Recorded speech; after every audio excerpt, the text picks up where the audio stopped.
Ya, kembali lagi di Apa Kabar Indonesia Pagi. Mas Usamah, kalau kita mendengar tadi pernyataan beberapa tim dari paslon ya, kayaknya mungkin yang agak menyisa melekat kayaknya pernyataan Khalid ya, yang masih terus membawa-bawa nama Anies Baswedan. Ini nostalgia yang nggak akan mudah terlupakan gitu.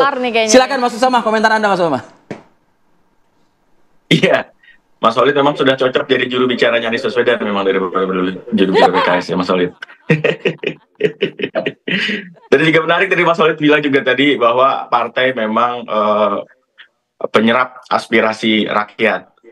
Makanya kita juga berharap ke depan partai bisa mendengar aspirasi dari rakyat, calonnya siapa yang diinginkan, mungkin itu yang bisa disalurkan oleh partai untuk bisa didukung, gitu Mas. Mudah-mudahan ke depan bisa seperti itu dan bisa lebih baik lagi. Tapi yang jelas bagi kami juga memang dari publik, dari pendukung banyak sekali kekecewaan terhadap hasil pemilihan kemarin yang untuk pencalonan.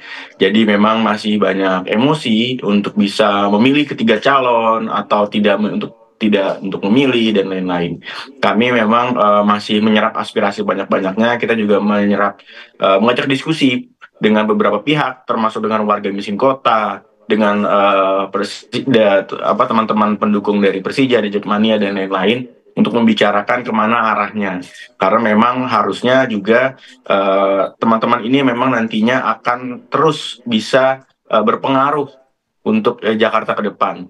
Tapi sampai hari ini memang belum, dan kita juga masih belum melihat karena memang proses kampanyenya belum dimulai, jadi visi misinya juga belum keluar. Walaupun kemarin Mas Anies sudah sempat membuat visi misi tuh, walaupun akhirnya tidak bisa sampaikan, tapi setidaknya nanti ke depan visi misi itu bisa dititipkan ke salah satu calon. Tapi kita masih belum tahu seperti apa, atau mungkin tidak sama sekali. Pada masing-masing paslon. Gimana, sorry, Mas? Sorry. Buat kebaikan Jakarta, masa depan Jakarta, visi misinya boleh dong dibagi oleh kepada masing-masing paslon ini. Oh iya, boleh, sangat boleh. Nanti kita suatu hari akan kita sampaikan untuk semuanya, untuk bisa mungkin menjadi patron untuk dalam penentuan visi misi ke depan dan apa yang harus dilakukan ke depan. Karena terbukti apa yang sudah Mas Anies lakukan itu banyak diminati oleh rakyat, banyak manfaatnya untuk rakyat dan bisa membawa Jakarta lebih maju lagi. Dan sekali lagi, bukan hanya visi misinya, tapi sosok orangnya, eksekutornya ini yang memang kita juga menjadi pertimbangan, apakah dia punya pengalaman, apakah dia berpengalaman tapi tidak berprestasi gitu. Kan masih banyak hal-hal yang bisa dilihat di situ. Baik. Oke Mas Usamah, saya mau ke Bang Ege. Bang Ege tadi kan sudah dijawab terkait janji untuk tidak meninggalkan Jakarta. Tapi kalau dari Bang Ege sendiri, sebenarnya pertimbangan dari pemilih Anies ini akan kemana sih? Yang pertama tadi dikatakan lebih banyak nih ke Dharma Kun begitu, tidak ada ikatan dengan partai manapun, independen dan lain sebagainya. Ikatan KTP aja tapi mungkin. Kalau dari PKS sendiri katanya pemilih Anies sudah kecewa ditinggalkan PKS, PDIP sudah memberikan harapan palsu kepada Anies sehingga pemilihnya juga mungkin tidak ke sana gitu. Kalau dari Bang Ege apa pertimbangannya mungkin untuk para pemilih Anies ini? Ya, terima kasih. Jadi ini tanggal 9 bulan 9 ya, kita dengarkan dari semua paslon mengenai grand design yang diduga ya, karena itu perlu disampaikan untuk diklarifikasi bahwa pemilu kada ini kan di Jakarta, Pilkada Jakarta hanya membuka jalan buat orang lain di luar dua tokoh ini. Terima kasih, ada klarifikasi tadi. Ya, itu yang perlu terus kita kejar. Nah, menjawab langsung pertanyaan Arif dan Rati, saya mau mengatakan bahwa lagi-lagi suara Anies Baswedan ini kan besar, 57,9% ya. Jakarta Selatan itu ada 62%, tempat saya Jakarta Timur nih. Kalau saya KTP-nya Jakarta, Bang Arif gitu ya, itu 61% gitu. Jadi ini suara-suara yang besar, kami yang menentukan nanti gitu. Nah, dalam hal-hal seperti ini, saya mau menyatakan pilkada itu tidak hanya urusan rasional, tidak hanya urusan rasionalitas, Bang Khalid ya. Jadi misalnya dalam konteks Jackmania yang kita sebut, bagi saya angkanya sekitar 3 juta ya. Itu sepak bola tidak hanya urusan rasional, urusan perasaan, post-truthnya itu tinggi sekali gitu. Jadi kalau hari ini pilkadanya dilakukan, ada orang lain yang bisa memetik keuntungan dari itu gitu ya. Sebelum nantinya dibuka kesempatan kan untuk kampanye, bertemu. 3 juta bukan angka yang kecil. Untuk bertemu, menjelaskan seperti apa ya, dari kalau tadi Bang Khalid juga menjelaskan tentang track record, Kan nanti track record itu dibuka juga, pernah mengatakan apa, tentang apa, dan itu perlu diklarifikasi. Misalnya itu kan dulu menjadi sebaik-baiknya pimpinan Jawa Barat yang kebetulan ada bobotohnya gitu. Tapi pada sisi lain, di hari-hari ini kita belum dapat apa-apa sebetulnya. Kalau dari timnya Aris ini ya, yang kita sering dapatkan cuma kebetulan berpapasan lagi Car Free Day misalnya dengan Anies Baswedan. Sudah 2 kali loh kebetulannya gitu ya. Jadi, tapi kan belum, kalau cuma datang ke para gubernur sebelumnya, ya terima kasih, menyambung silaturahmi, komunikasi politik. Tapi kan kita belum dengar nih, ya, bagaimana mengobati semua perasaan luka tadi, di luar persoalan-persoalan yang nasional. Gitu Arif dan Ratih. Oke, artinya sepertinya masih menyisakan apa, semacam kayak luka begitu ya? Luka batin begitu ya? Bang Ege? Ya, jadi sekali lagi, pilkada bukan hanya persoalan rasionalitas. Tetap ada perasaan-perasaan. Nah, pilkada Jakarta ini kan menarik sekali. Ada kota kosong, nggak jadi. Ada calon yang suara KTP-nya berlebih, nggak jadi gitu ya. Oh, jadi, tapi kemudian jadinya bertiga gitu, detik-detik terakhir. Nah, sekali lagi, ini tentu menarik untuk mengutak-atik perasaan warga Jakarta pada hari ini. Kan kita masih punya waktu sampai 27 November. Itu nanti yang perlu dijelaskan oleh ketiga pasangan. Memang keluarga Sabeni agak unggul sedikit. Tapi kan harus dijelaskan juga apa arti itu bagi warga Jakarta. Gitu, Arif dan Ratih. Oke. Baik. Mas Usama, ini terakhir buat Anda nih Mas Usama. Kalau misalnya pertanyaan atau di detik, di menit 8.17 ini, Anies Baswedan itu sebetulnya cenderung lebih ke paslon yang mana sih begitu? Bertemu di CFD beberapa kali. 2 kali. Iya kan? Terus juga kalau dilihat dari visi misi yang cukup banyak, katanya sampai sekitar 70 ya, itu Ridwan Kamil begitu. Dharma Pengrekun tidak ada ikatan hutang kepada siapapun, independen. Ini kayaknya sepertinya bisa masuk juga nih.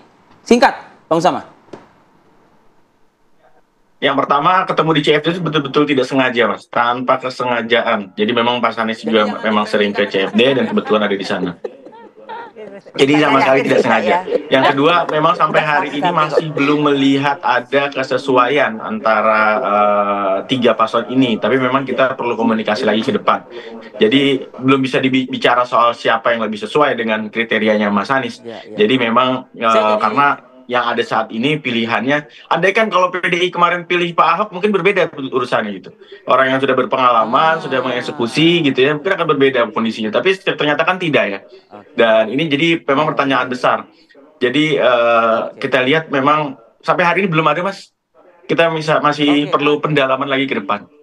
Oke, ini karena ada Profesor Siti Paliaswari, saya jadi throwback sedikit nih ke belakang. Kenapa tuh? Pandemi COVID-19, itu urusan Jawa Barat sama DKI Jakarta itu akur banget dulu ketika pandemi, menangani pandemi antara Gubernur Jawa Barat dengan Gubernur DKI Jakarta. Luar biasa itu, komunikasinya luar biasa sekali. Iya. Terus apa betul, pertanyaannya? memang tidak ada permasalahan.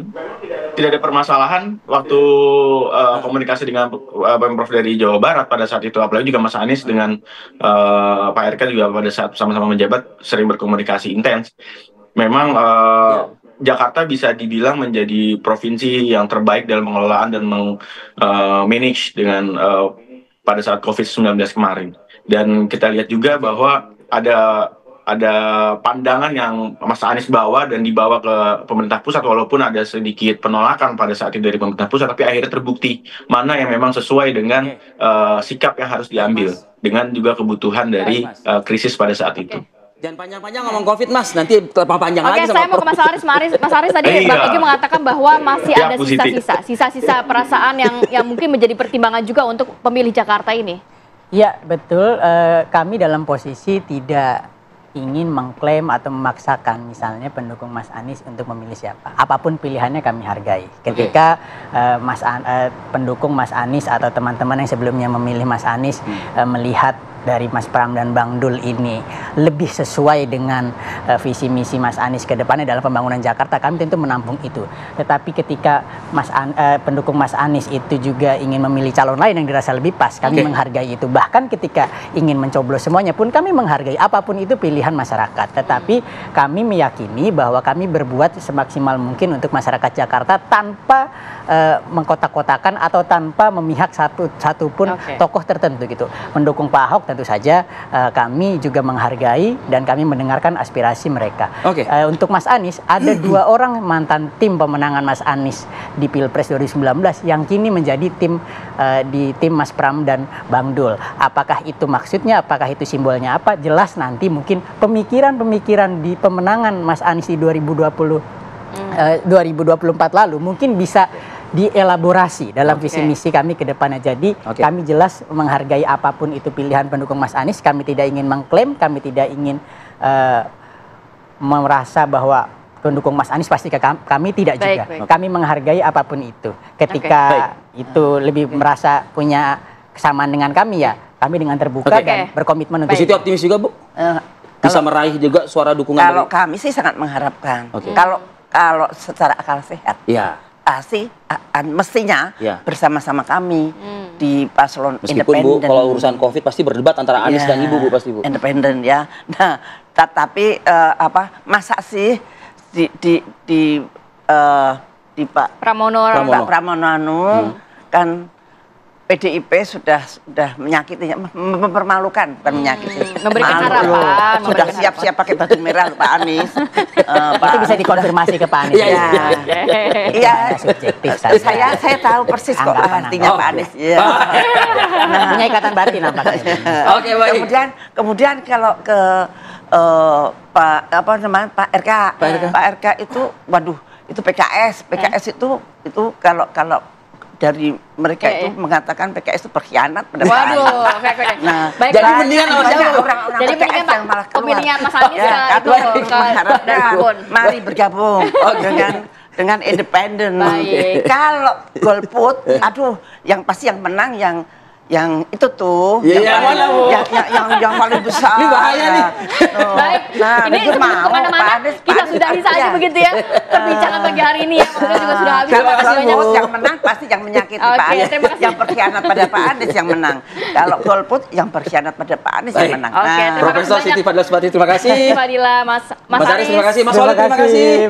Mas Usama, terima kasih. Bang Ege, terima kasih. Sehat selalu, assalamualaikum.